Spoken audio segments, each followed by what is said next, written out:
hermanos, vamos a la palabra de Dios, al Evangelio de Mateo, al capítulo 5 de Mateo. Mateo capítulo 5.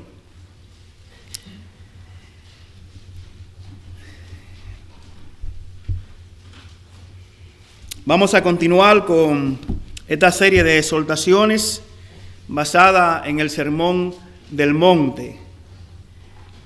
Mateo capítulo 5. Dice así la palabra de Dios. Viendo la multitud, subió al monte y sentándose, vinieron a él sus discípulos. Y abriendo su boca les enseñaba diciendo: Bienaventurados los pobres en espíritu, porque de ellos es el reino de los cielos. Bienaventurados los que lloran, porque ellos recibirán consolación. Bienaventurados los mansos, porque ellos recibirán la tierra por heredad. Bienaventurados los que tienen hambre y sed de justicia, porque ellos serán saciados. Bienaventurados los misericordiosos, porque ellos alcanzarán misericordia. Bienaventurados los de limpio corazón, porque ellos verán a Dios. Bienaventurados los pacificadores, porque ellos serán llamados hijos de Dios. Bienaventurados los que padecen persecución por causa de la justicia, porque de ellos es el reino de los cielos. Bienaventurados sois cuando por mi causa os vituperen y os persigan, y digan toda clase de mal contra vosotros mintiendo. Gozaos y alegraos, porque vuestro galardón es grande en los cielos, porque así persiguieron a los profetas que fueron antes de vosotros. Amén. Oremos, Padre, humillados venimos delante de tu santa y bendita presencia, reconociendo, oh Dios, nuestra bajeza, reconociendo, Señor, nuestra pobreza de espíritu, porque ciertamente, Señor, ¿qué somos? Nos sentimos, Señor, como Isaías, cuando tu gloria se manifestó allí, Señor, en el templo. Él cayó allí, Señor, clamando: ay de mí, que siendo yo hombre de labios impuros y que habito en pueblo de labios impuros, han visto mis ojos al Rey. Padre, y esa realmente es nuestra condición en esta tarde. Ay de nosotros. Oh Señor, por eso venimos con toda humildad ante tu palabra. Que tú nos hables, Señor, nos redarguya, nos corrija, nos instruya. Porque solamente así, Señor, seremos perfectos para toda buena obra. Padre, glorifícate en medio nuestro a través de la exposición de tu palabra. En Cristo Jesús nuestro Señor te lo rogamos. Amén. Amén. En el primer sermón que tuvimos acerca, valga la redundancia, acerca del Sermón del Monte, estuvimos hablando o haciendo una introducción del mismo. Habíamos dicho que el Señor Jesucristo, después que Él fue tentado allí por Satanás en el monte de las tentaciones, vinieron ángeles y le servían. Y entonces Él comenzó su ministerio. Él, habiendo oído que Juan estaba preso, pues Herodes había hecho preso a Juan. Entonces el Señor comenzó su ministerio. Desde Nazaret se dirigió hasta allí, hasta Capernaum, para que se cumpliese la profecía del profeta Isaías, porque él descendió a la tierra de Zabulón y a la tierra de Netalí. Y decía aquella profecía que la ciudad, el pueblo asentado en sombra de muerte, vio gran luz, luz le resplandeció. Y es que el Señor Jesucristo, que es la luz del mundo, a estas regiones, a estos pueblos que estaban asentados en sombra de muerte, Él le resplandeció. Y dice la palabra de Dios que grandes multitudes le seguían. Habían venido gente desde Decápolis. Decápolis eran 10 ciudades que habían del otro lado del río Jordán, en la región de los Gadarenos. Habían venido gente de Siria, de Nazaret, de Judea, y también la gente de ahí, de Galilea, seguía al Señor. Y el Señor estaba haciendo grandes señales y prodigios. Estaba sanando a los enfermos. Estaba libertando a la gente de los demonios. Y es en ese contexto que dice aquí la palabra de Dios que el Señor subió al monte. Dice el verso 1, hoy vamos a estar hablando acerca de la bienaventuranza de los pobres en espíritu.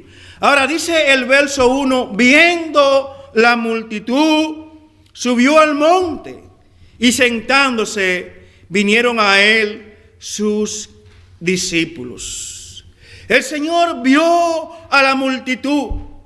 Y como bien dice en Marcos capítulo 6, verso 34, dice: Jesús vio una gran multitud y tuvo compasión de ellos, porque Él veía a la multitud como ovejas que no tenían pastor, y comenzó a enseñarles muchas cosas. De nuevo aquí Jesús ve esa gran multitud que le está siguiendo. Había hecho milagros en medio de ellos. Pero había algo más importante que la multitud necesitaba, que la sanidad física, que la liberación de los demonios. Ellos necesitaban ser enseñados por el Maestro de Maestros, por el Señor Jesucristo. Y dice que Él ve la multitud y sube al monte. Aquel monte es un monte que está en la parte norte frente al mar de Galilea. Era un monte hasta ese momento insignificante. De hecho, allí habían varios montes o montículos, unos 12 montes alrededor del mar de Galilea. No era una gran montaña, no era un gran monte, pero este monte adquiere significado porque desde ahí el Señor dirigió este sermón a la multitud allí presente, y principalmente a sus discípulos que estaban con Él hasta ese momento. Pues nosotros vemos en el capítulo anterior que Jesús había llamado ya varios discípulos, como es el caso de Juan, de Pedro, de Andrés y de Jacobo. Y el sermón está principalmente dirigido a los discípulos, pero él mismo hacía eco también en la multitud allí presente. Y Jesús sube al monte. ¿A qué subió Jesús al monte? ¿Cuál es el fondo? ¿Cuál es la sustancia que tiene este sermón para los oyentes? Bueno, la mayoría de ellos eran israelitas y judíos. Fue desde un monte que Moisés recibió la ley, la cual iba a dar al pueblo. Es desde un monte, desde este monte de la bienaventuranza, donde Jesús verdaderamente va a explicar y va a dar el significado de la ley de Moisés. Los maestros, los rabinos judíos, hasta ese momento no estaban enseñando la ley de Moisés. Y cuando hablamos de la ley de Moisés, estamos hablando de la Torá, del Pentateuco, de los primeros 5 libros de la Biblia. Ellos habían dejado la Torá a un lado. no solamente que no la enseñaban, sino tampoco que si la enseñaban, no le daban el significado correcto a la ley de Moisés o a la Torá.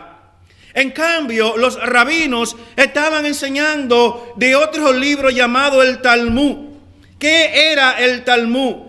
Habían escrito o recogido las tradiciones orales, las enseñanzas orales de los rabinos y los comentarios que los rabinos hacían acerca de la ley, y lo habían escrito en un libro llamado el Talmud. De hecho, no había un solo Talmud. Había un Talmud palestino y un Talmud babilónico. Y el que enseñaban mayormente era el Talmud babilónico, que no era completamente, vamos a decir, la ley de Moisés. Estaba contaminado por las enseñanzas de los maestros y los comentarios de los maestros, de los rabinos judíos.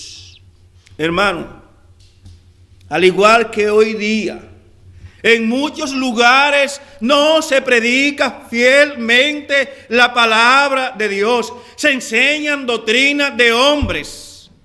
Pues a esa condición había llegado también la enseñanza de la ley de la Torá en medio de la nación de Israel. Y es en ese contexto que Jesús sube al monte a declararle, a enseñarle verdaderamente el significado de la ley de Moisés. Quisiera decir algo acerca de la ley, y más adelante en el Sermón del Monte hay una enseñanza que tiene que ver con la ley. Pero quiero decirle algo, ya que Jesús iba a enseñar acerca del significado verdadero, correcto de la ley. La ley no salva, la ley mata, pero la ley es santa, la ley es buena. ¿Por qué? Porque es la ley que declara cuál es nuestra condición. La ley revela nuestra pecaminosidad. La ley revela de que somos malos, pero la ley no podía darnos vida. Es la ley que nos toma prácticamente de la mano y nos lleva así a un Salvador. Y esa ley nos lleva a quien realmente la iba a explicar en este Sermón del Monte. La ley nos lleva a Cristo. De ahí, hermano, la importancia que tiene la ley, como Pablo dijo a los Gálatas, es nuestro aye que nos conduce a Cristo. Entonces es importante conocer acerca de la ley. ¿Cómo pudiéramos explicar o predicar acerca del pecado si no tuviésemos la ley en nuestras manos? Es la ley que declara. Es la ley que declara y nos descalifica delante de Dios. Pero es esa ley que nos empuja, que nos arroja a un Salvador, que es el Señor Jesucristo. Ahora bien, hermanos, Jesús sube al monte y dice la palabra de Dios ahí en ese verso, y sentándose. Eso tiene un significado. El hecho de que Jesús se sentara para enseñarle la ley al pueblo, o el significado de la ley al pueblo. Los rabinos en ese entonces, para enseñarle a sus discípulos, ellos se sentaban. Y eso significaba, esa silla donde ellos se sentaban era una cátedra, un lugar de autoridad, donde solo la persona que estaba autorizado podía enseñar. Por eso el Señor dijo en una ocasión que los escribas y los fariseos se sentaban en la cátedra de Moisés. Es decir, enseñaban sentados la ley de Moisés. Jesús está aquí, se sienta probablemente en una piedra. Y me llama la atención el auditorio, el lugar que tenía Jesús. Él no fue invitado al templo de Jerusalén para que enseñara, porque ahí solamente enseñaban los doctores de la ley.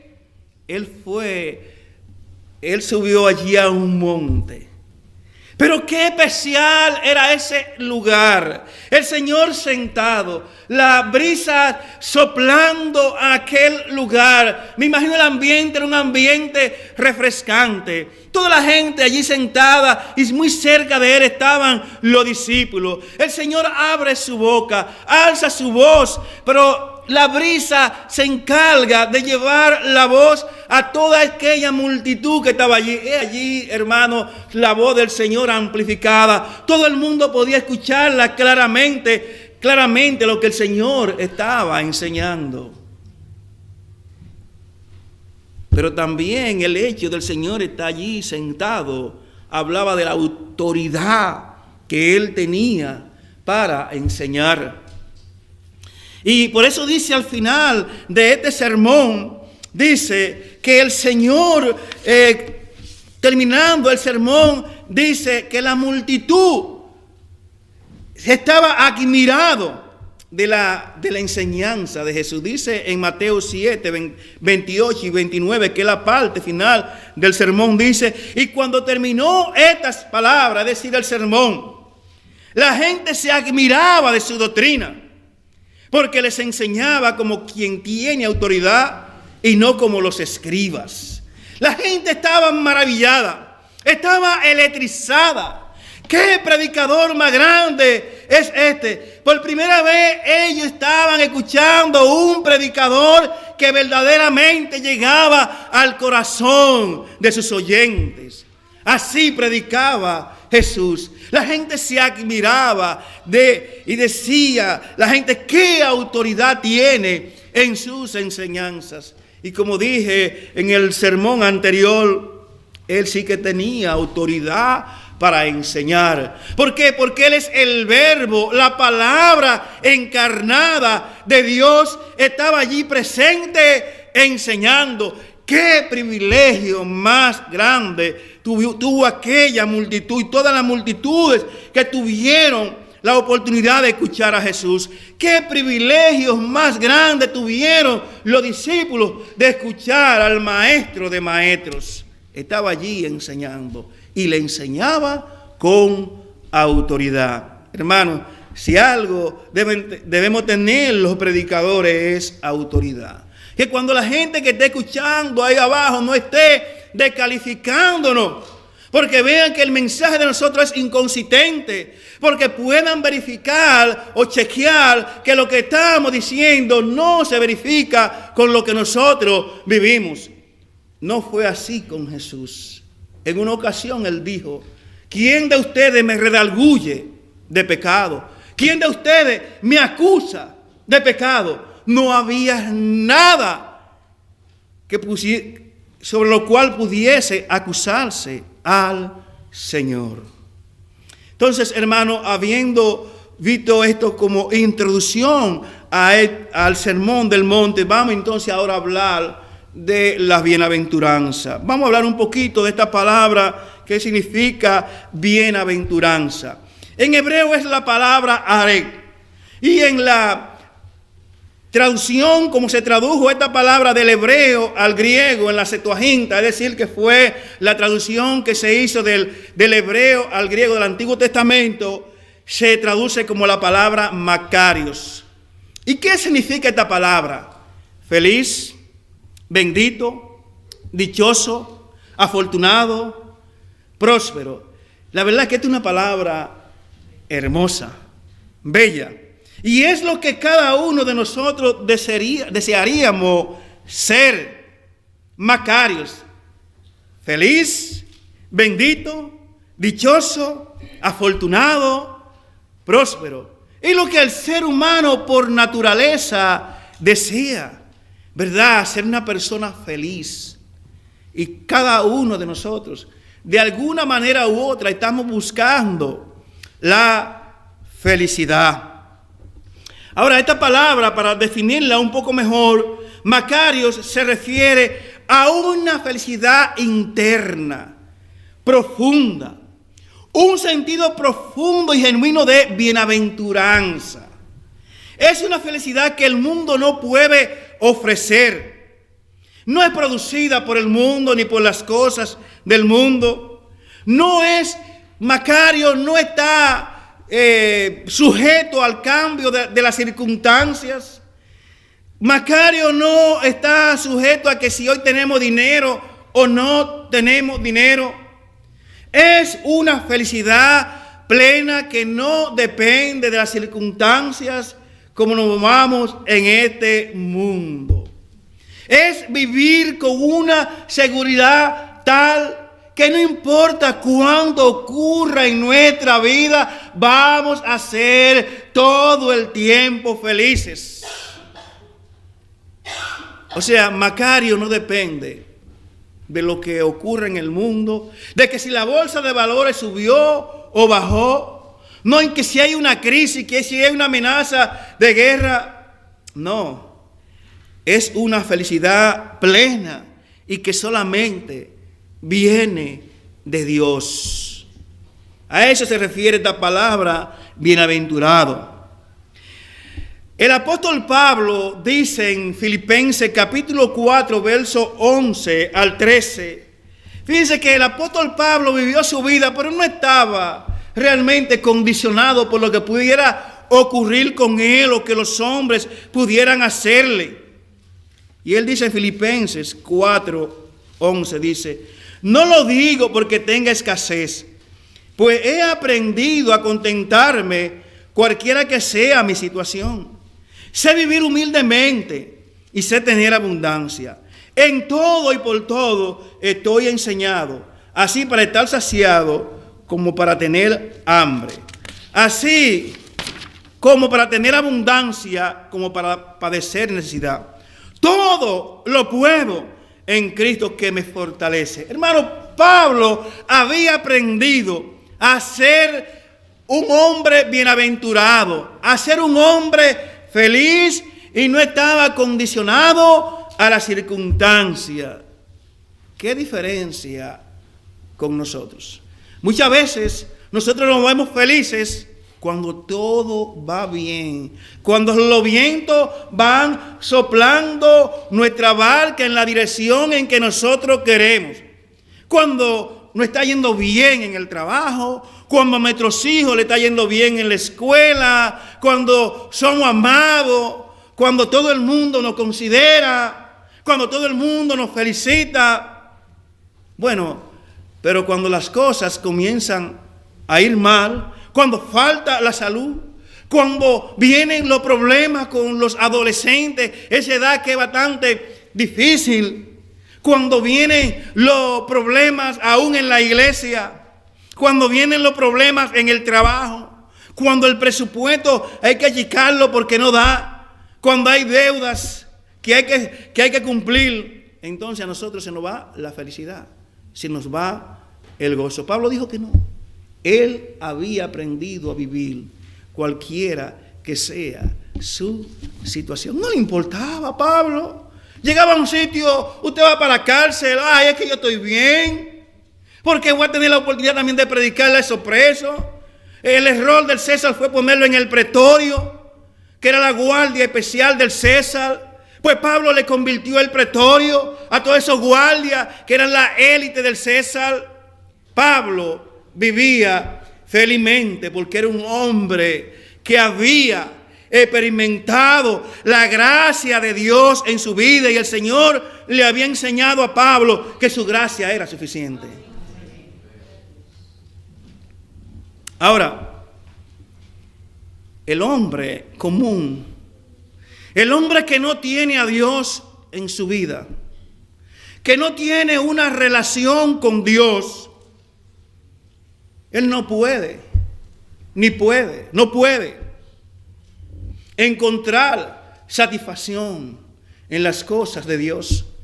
No puede encontrar su satisfacción en Dios. ¿Por qué? Porque no ha nacido de nuevo. Pero nosotros, en cambio, sí, hermano, debemos encontrar nuestra satisfacción en Dios. En Dios debemos estar felices porque Él ha declarado, Él ha afirmado que nosotros somos bienaventurados.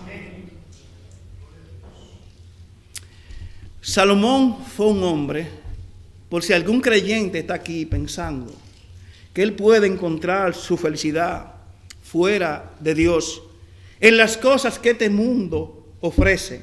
Como usted lee en Eclesiastés capítulo 1, en el capítulo 2, no ha habido un hombre más sabio que Salomón. No ha habido un hombre más rico que Salomón. En los tiempos de Salomón, la plata era considerada como nada. Era un hombre que vivía en abundancia. Todo lo que su corazón deseó, él lo tuvo. Todo lo que sus ojos desearon ver, él lo vio.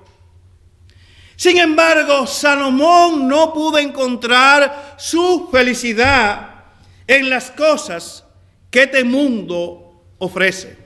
Y qué triste es que aún nosotros los creyentes vamos tras esas cosas que Salomón dice de ella en Eclesiastés capítulo 2, versos 10 al 11, dice: no negué a mis ojos ninguna cosa que desearan, ni aparté mi corazón de placer alguno, porque mi corazón gozó de todo mi trabajo, y esta fue mi parte de toda mi faena.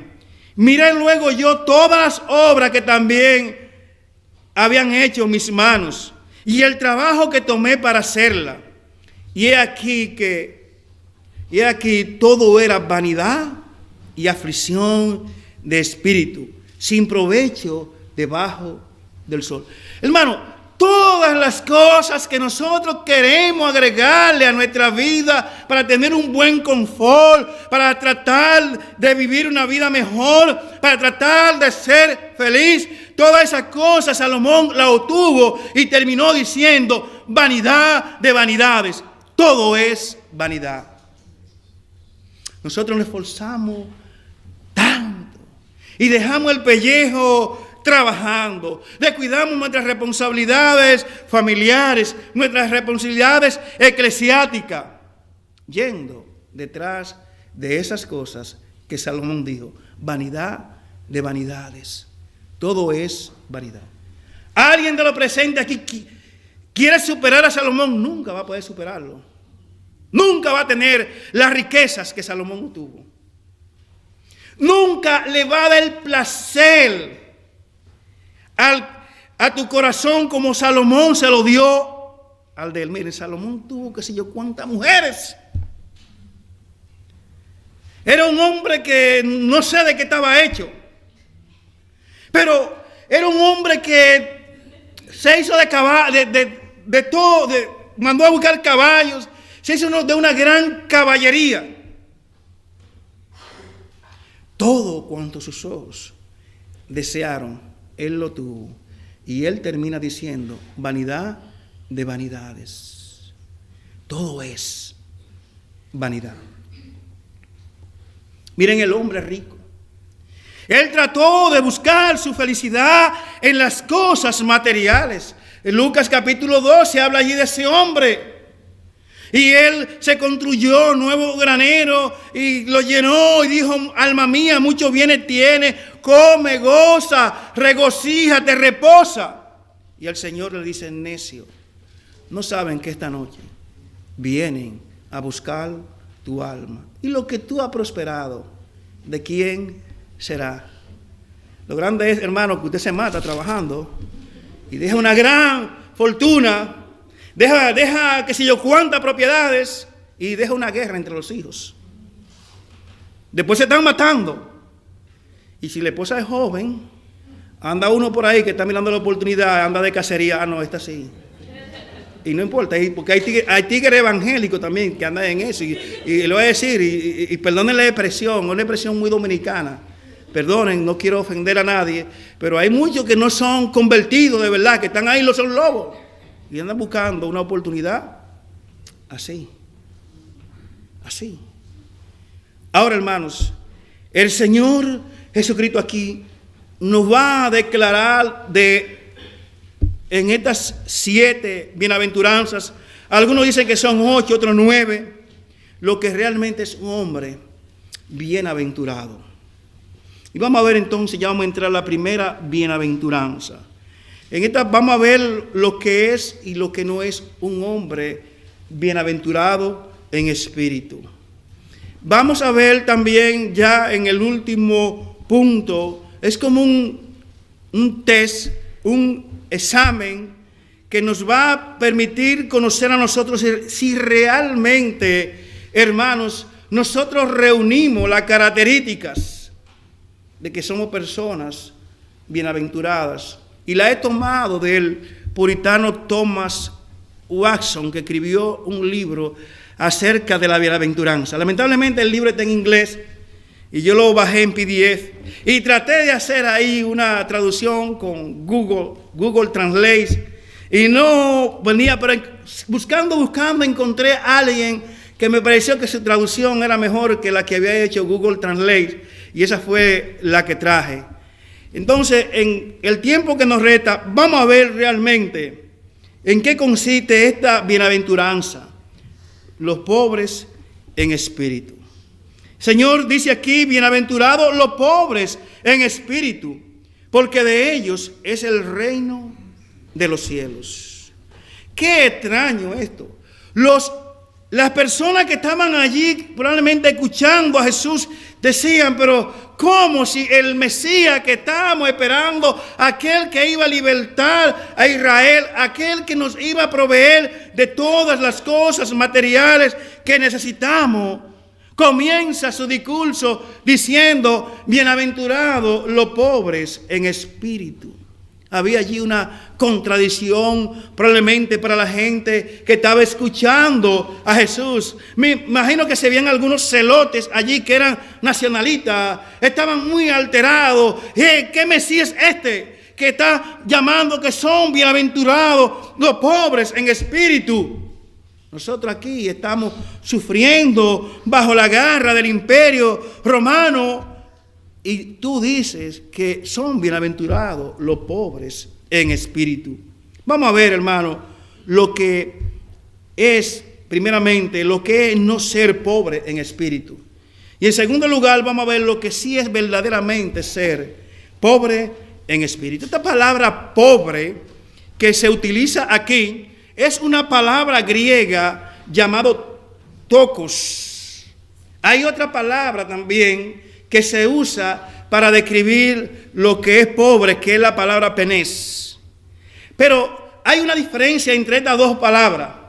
Pobre, la que se usa aquí, tokos, es para describir a una persona que es un mendigo, que es un indigente. Es una persona que no es capaz de suplir sus propias necesidades y tiene que depender de los demás. En cambio, la palabra penés se describe a una persona que, aunque no tiene recursos económicos, aquella persona puede ganarse la vida por sí mismo. Puede trabajar y con lo que gana, él puede entonces comer. Y esto me recuerda a mí, allá en mi pueblo, San Juan de la Maguana, de que allá había muchos jornaleros. Y muchos de ellos siempre en la mañana se reunían en la casa de mi madre, que se paraban ahí. Mi mamá vendía té, mi mamá era una gran comerciante, y se paraban ahí a comprar té y café, y estos hombres esperaban que el patrón fuese a recogerlo, pero muchos de ellos ni siquiera tenían con qué pagar el café y tenían que hacer un fiado, como dicen allá.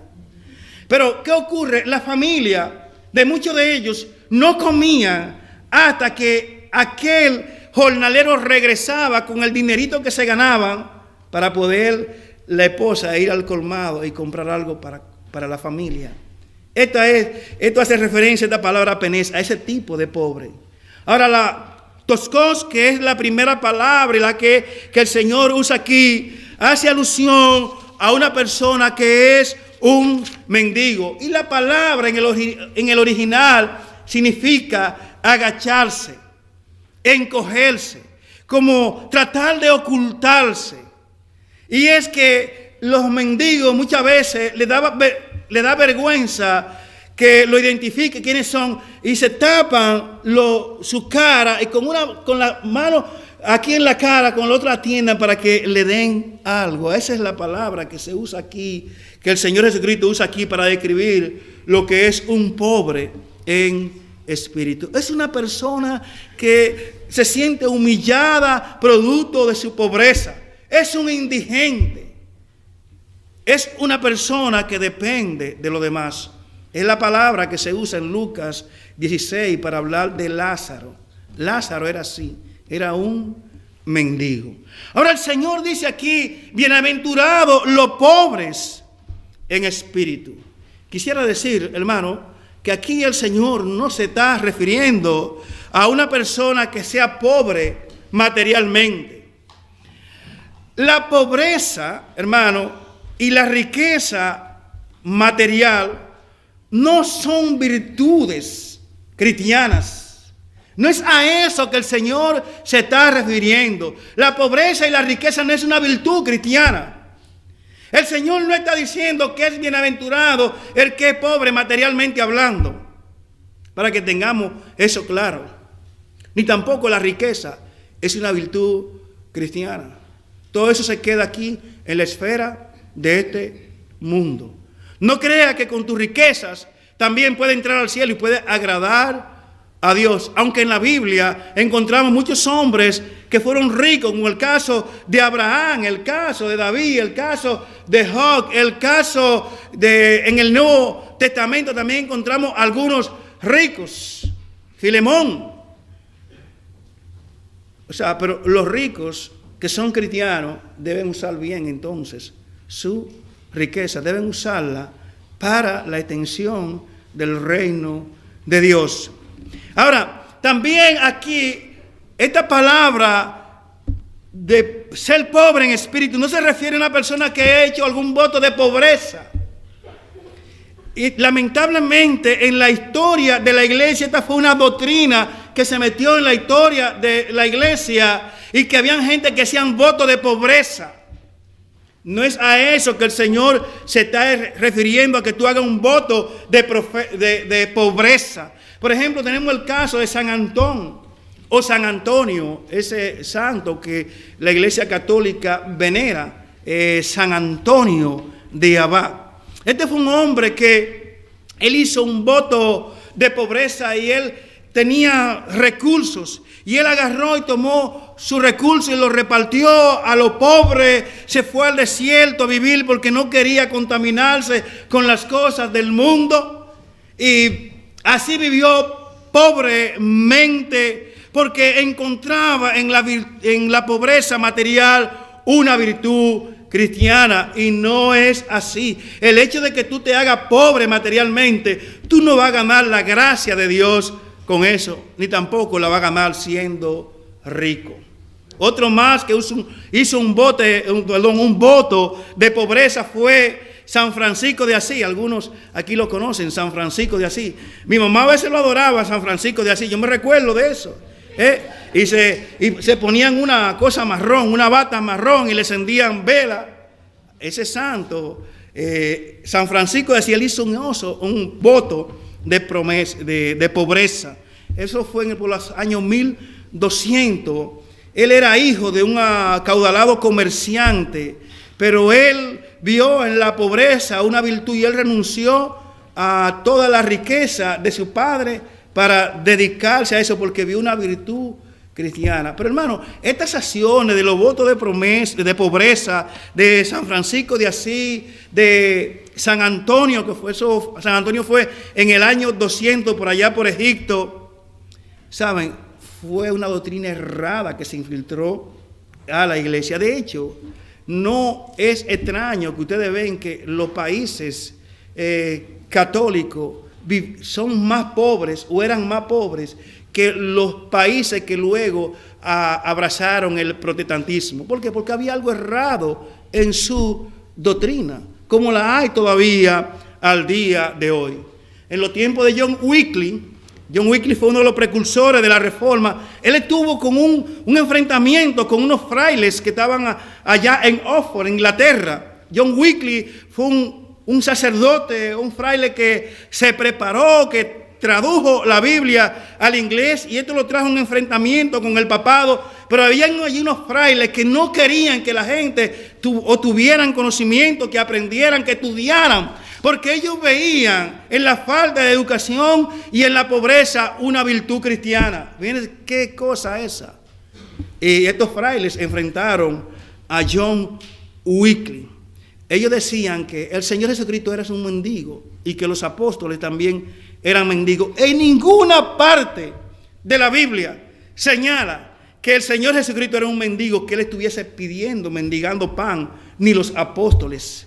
Pero esta fue una doctrina que afectó terriblemente la iglesia y que todavía se mantiene al día de hoy. Por último, ser bienaventurado en espíritu no se refiere a una persona que falta de carácter, o una persona que no tiene personalidad, es decir, una persona que es triste, que es una persona pusilánime, o una persona débil físicamente. No se refiere a eso. Ser pobre en espíritu. ¿A qué se refiere entonces ser pobre en espíritu? Vamos a ver vamos a hacer algunas menciones de algunos pasajes que por el tiempo no vamos a poder leerlo.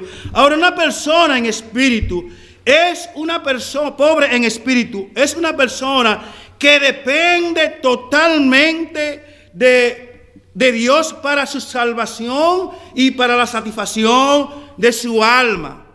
Un pobre en espíritu es aquel que depende totalmente de Dios para la salvación y la satisfacción de su alma. Hay un pasaje que me llama mucho la atención, y no lo voy a leer, de una mujer que expresa ese grado de dependencia de Dios por una situación que había en la familia de ella. Ella tenía una hija que estaba endemoniada. Y ella va tras Jesús y va allí con la multitud y sale al encuentro de Jesús clamando: Jesús, hijo de David, ten misericordia de mí. Estoy haciendo referencia a aquella mujer griega o también sirofenicia. En Mateo capítulo 15 pueden ver la historia a partir del verso 21. Y los discípulos le dicen al Señor: le pídela.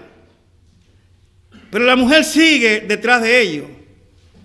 Y se acerca a Jesús y Jesús le dice a esta mujer: no es justo que se tomen los panes de los hijos y se le den a los perrillos. Y esta mujer le responde a Jesús de la siguiente manera. Le dice: sí, pero aún los perrillos comen de las migajas que caen de las mesas de su amo. Hermano, qué pobreza de espíritu mostró esta mujer. Señor, estoy aquí como un perrito mendigando ante tu presencia. Por cierto, nadie vaya a creer que Jesús trató a esa mujer de una manera de cortés. Me imagino al Señor diciéndole con una sonrisa en su labio: no es justo tomar los panes de los hijos y tirarlos a los perrillos. Y Jesús se maravilló al ver la pobreza de espíritu de esta mujer. Y dijo: aún en Israel no he hallado tanta fe. Ahora, una persona pobre en espíritu es una persona que reconoce su pobreza espiritual, que es indigno, producto del pecado que hay en su vida. Él se siente tan sucio que él se siente indigno de mirar aún al cielo y menos dirigirse hacia Dios. Este fue el caso.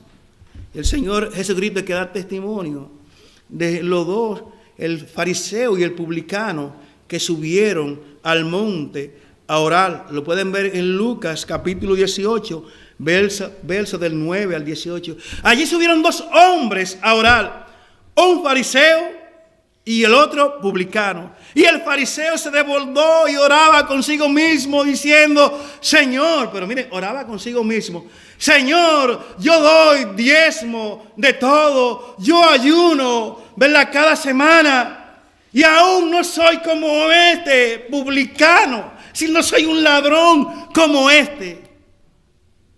Y aquel publicano, lejos de ahí, Él se daba en el pecho y ni siquiera miraba hacia el cielo. Decía: Señor, sé propicio a mí, pecador. Señor, ten piedad de mí. Ten compasión de mí, que soy un miserable pecador. He ahí un pobre en espíritu, un hombre contristado por sus pecados. Tercer ejemplo que quiero dar de lo que es una persona pobre en espíritu, es una persona que está en una condición tal que está quebrado, está en una bancarrota espiritual. Es una persona que está prácticamente desahuciada de la sociedad.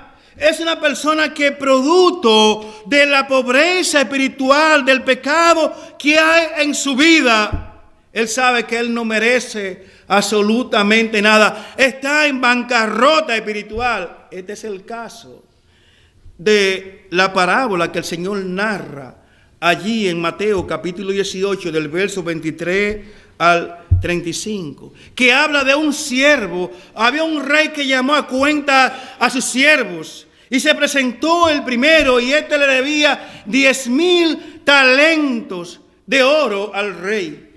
Era una deuda que él jamás iba a poder pagar, y el Señor ordena que lo vendieran a él, a su esposa y a sus hijos, para pagar esta deuda. Así no le van a pagar. Hermano, es una persona que está en bancarrota espiritual.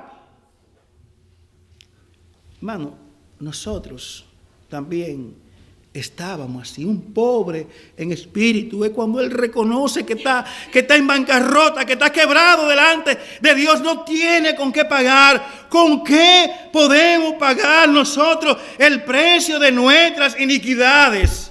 Dependemos totalmente de Dios para nuestra salvación. Una persona pobre en espíritu es una persona que reconoce que no hay nada bueno en él. Es el caso de Pablo. Cuando Pablo escribe allí en en Romanos capítulo 7, del verso 18 al 24, Pablo allí dice: mira, en mí no hay nada bueno, porque el bien que quiero hacer, eso no hago, más el mal que quiero hacer, que no quiero hacer, eso hago. Y Pablo clama: miserable de mí. Eso es una persona pobre en espíritu. No es una persona orgullosa. Ahora, finalmente, una persona pobre en espíritu es una persona que se ha vaciado a sí mismo. Hermano, muchas veces Dios no puede llenar nuestras vidas porque nosotros estamos muy llenos de nosotros mismos y no hay espacio para Dios en nosotros. Si estamos llenos de orgullo, si estamos llenos de rencor, de odio, si estamos llenos de autosuficiencia, si estamos llenos de arrogancia, ¿qué espacio hay para Dios en nuestras vidas? Y sabiendo que tampoco Dios va a habitar en una persona así, tenemos, hermanos, que vaciarnos para que Dios pueda llenarnos. Había una iglesia, no solamente estoy dando los textos, la iglesia de la Odisea, Apocalipsis, capítulo 3, verso 17. El Señor dice aquí a la iglesia: tú dices, ¿verdad?, que te ha enriquecido, que no tiene falta de nada. Y tú no sabes que tú eres una pobre, que tú eres una desventurada. El problema nuestro, hermano, como cristianos, es que muchas veces estamos llenos de nosotros mismos. Y por eso no podemos llenarnos del Espíritu Santo. Un pobre en espíritu es aquel que se vacía. Se vacía para que haya espacio para Dios en su vida. Ahora, ¿qué hace Dios con una persona que que reconoce su pobreza espiritual. Dice aquí la segunda parte, ese versículo, cuando dice, bienaventurados los pobres en espíritu, dice, porque de ellos es el reino de los cielos. Dios le permite la entrada a esa persona que es pobre en espíritu. No puede entrar con todas tus riquezas. Mira, la puerta es tan estrecha, y el camino es tan estrecho, que tienes que sí que agacharte para poder pasar por esa puerta. No puede entrar con tus riquezas, no puede entrar con tu arrogancia, con tu prepotencia. Tiene que humillarte para poder entrar por la puerta de la salvación. ¿Qué hace Dios con una persona así, que es pobre en espíritu? Isaías capítulo 57, verso 15. Y antes de leer este texto, hermano, yo fui cautivado. Todos estos días he sido cautivado por este versículo. No solamente por lo que dice acerca de los pobres en espíritu. Ahora dice así, Isaías 57, 15. Porque así dijo el alto y sublime, dos títulos para Dios. El que habita la eternidad. Y esa parte, cuando yo digo, el que habita la eternidad. Ya te volví para atrás, porque yo entendí que había leído el que habita en la eternidad. No, hay que saber leer. El que habita la eternidad. Dios lo habita todo. Lo llena todo. El que habita la eternidad. Es diferente si yo dijera el que habita en la eternidad. Ahora sigue diciendo, y cuyo nombre es el Santo, otro título para él. El Santo. 3 veces santo. Pero ¿cómo un Dios así, me pregunto, puede ser accesible? Él llena la eternidad. Él es 3 veces santo. Él es alto, es sublime. Ahora dice él, oigan, miren, qué Dios tan bueno es el Dios nuestro, dice. Yo habito en las alturas y la santidad. Y, oigan bien, con el quebrantado y humilde de espíritu, para hacer vivir el espíritu de los humildes y para vivificar el corazón de los quebrantados.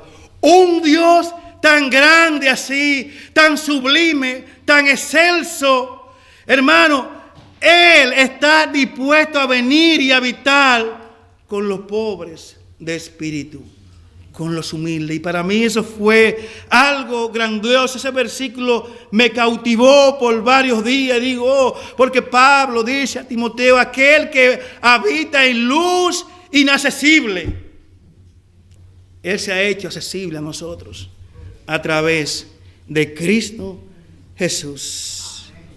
Ahora, fíjense lo que Dios hace con una persona que es pobre de espíritu. Él viene a habitar con esa persona. Pero con los orgullosos no. ¿Saben? Dice el Salmo 138 que a los orgullosos Él los mira de lejos. Dios no quiere nada con la persona orgullosa. Hermano, por eso es que es bueno que nos examinemos aquí, en este momento. Dios no quiere nada con los orgullosos. Y si reconocemos, muchas veces somos orgullosos. Yo muchas veces he sido orgulloso, hermano. No una vez. Muchas veces he sido orgulloso. Miren cómo es el orgulloso. El orgulloso tiene hambre, se le ofrece comida y dice que no quiere, que no tiene hambre. Pero el hambre lo está matando por dentro. Porque es orgulloso. Pero los orgullosos espirituales son así. Dios le está ofreciendo su salvación. Pero como están escudados en que son buenos, la desprecian. La desprecian. Ahora, Dios también, a una persona que es pobre en espíritu, Dios lo bendice, hermano. Dios lo bendice. En el caso nuestro, dice la palabra de Dios en Efesios capítulo 3, verso 1. Bendito sea el Dios y Padre de nuestro Señor Jesucristo, que nos ha bendecido con toda bendición espiritual en los lugares celestes en Cristo Jesús. Hermano, Dios no ha reservado ni una sola bendición para nosotros. Nos ha bendecido con toda bendición espiritual. Por último, en esa parte, Dios, a una persona así, que es pobre en espíritu, Dios le da todas las cosas que sean necesarias para vivir una vida piadosa, para vivir una vida conforme a la voluntad de Él, es decir, conforme a la voluntad de Dios. Solamente le voy a dar el texto, 2 de Pedro, capítulo 2, verso 3 al 4. Dice Pedro: como todas las cosas que pertenecen a la vida y a la piedad nos han sido dadas por su divino poder, mediante el conocimiento de aquel que nos llamó por su gloria y excelencia, por medio de las cuales nos ha dado preciosas y grandísimas promesas, para que mediante ellas lleguemos a ser participantes de la naturaleza divina, habiendo huido de la corrupción que hay en el mundo a causa de la concupiscencia. Todas las cosas Dios nos ha dado y nos ha hecho participantes de su naturaleza. Finalmente, hermanos, y ya con esto termino, vamos a ver 7 afirmaciones que hizo el puritano Thomas Watson, que fue un puritano de los años 1620 hasta el 86, murió, un gran predicador allí en Inglaterra.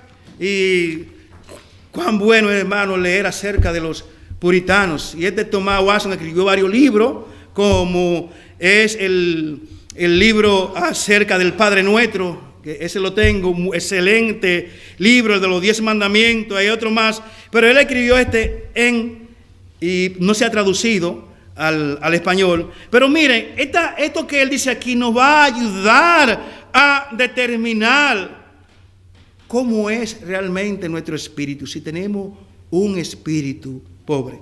Lo primero que dice Thomas Watson es: está detestado de ti mismo. Como dice el Salmo 119, 131, 2 dice: como un niño detestado está mi alma dentro de mí.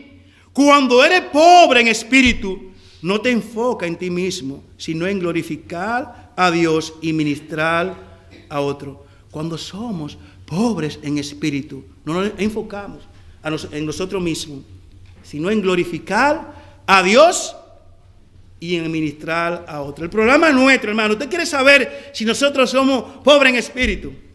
Solamente hay que tocarnos. Hay que decir algo acerca de nosotros. ¿Sabe por qué nos duele? Porque somos orgullosos. Pero si estamos empeñados ¿en qué? En glorificar a Dios, si estamos enfocados en Cristo, eso no nos va a doler, ¿verdad? Pero es un examen para que nos va a decir qué tan pobre en espíritu somos. Segundo, te enfoca en Cristo, como dice en 2 Corintios 3:18.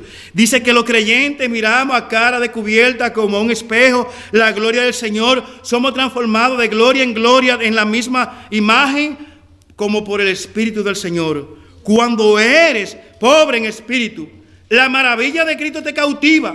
Tu meta es ser más como Él. Un pobre en espíritu es cautivado y él cada día quiere ser más como su Señor, hermano. Cada día en nuestra vida debe haber menos de nosotros y más del Señor. Tercero, nunca te quejas. Si eres pobre en espíritu, acepta la soberanía de Dios y su control sobre tus circunstancias, sabiendo que no mereces nada de todos modos. Sin embargo, entre más necesidades tengas, más abundante Él provee. Una persona que es pobre en espíritu nunca se queja. Él confía en la providencia divina y también sabe que estamos ante un Dios que es soberano. Cuarto, cuando eres pobre en espíritu, tú ves lo bueno de otros. Esto es importante, hermano. Atención, SOS, paren los oídos. Hay alguien durmiendo aquí, despiértelo. Cuando tú eres pobre en espíritu, tú ves lo bueno de otros. Una persona que es pobre en espíritu reconoce sus debilidades y aprecia las fortalezas de otros. Ay, hermano, tenemos problemas con eso. Hasta aquí en la congregación. A veces no somos capaces de reconocer lo bueno que un hermano puede ser o lo bueno que puede hacer algo. ¿Por qué? Porque sentimos envidia.